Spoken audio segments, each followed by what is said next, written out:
ஈசாக்கின் இரு குமாரராகிய யாக்கோபும் ஏசாவும் தாயின் கற்பத்தில் இருந்த போதே ஒருவரோடொருவர் முரண்பட்டவர்களாய் மோதிக்கொண்டார்கள். இரட்டையர்களில் மூத்தவனாக ஏசா இருந்த போதும் தேவன் யாக்கோபை சேஷ்ட புத்திர பாகத்தின் வாரிசாக தெரிந்து கொண்டார். மேலும் ஏசா யாக்கோபுக்கு சேவை செய்வான் என்பது தேவனின் சித்தமாகும். ஆதியாகமம் 25 அதிகாரம் 28 ஈசாக்கு ஏசாவை நேசித்தான். ஏனெனில் ஏசா வேட்டையாடி கொண்டு வரும் உணவை ஈசாக்கு விரும்பி சாப்பிடுவான். ரெபேக்காலோ யாக்கோபின் மேல் அதிக அன்பை கொண்டிருந்தாள் என கூறப்படுகிறது.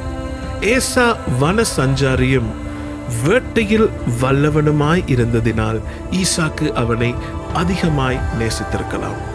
யாக்கோபு கூடாரவாசியாய் வாழ்ந்ததால் ரெபெக்கால் அவனில் அதிக அன்பாக இருந்திருக்கலாம். ஏசாவின் சுபாவம் ஆக்ரோஷமானதாகவும் மாம்சத்தில் பூமிக்குரிய ஆசைகளை நிறைவேற்றுவதாகவும் காணப்பட்டது. அதே சமயம் யாக்கோபு ஒரு மென்மையான வீட்டு ஆளுமை கொண்ட சுபாவமும் ஆன்மீகத்தில் அதிக நாட்டம் கொண்டவனாகவும் இருந்தான்.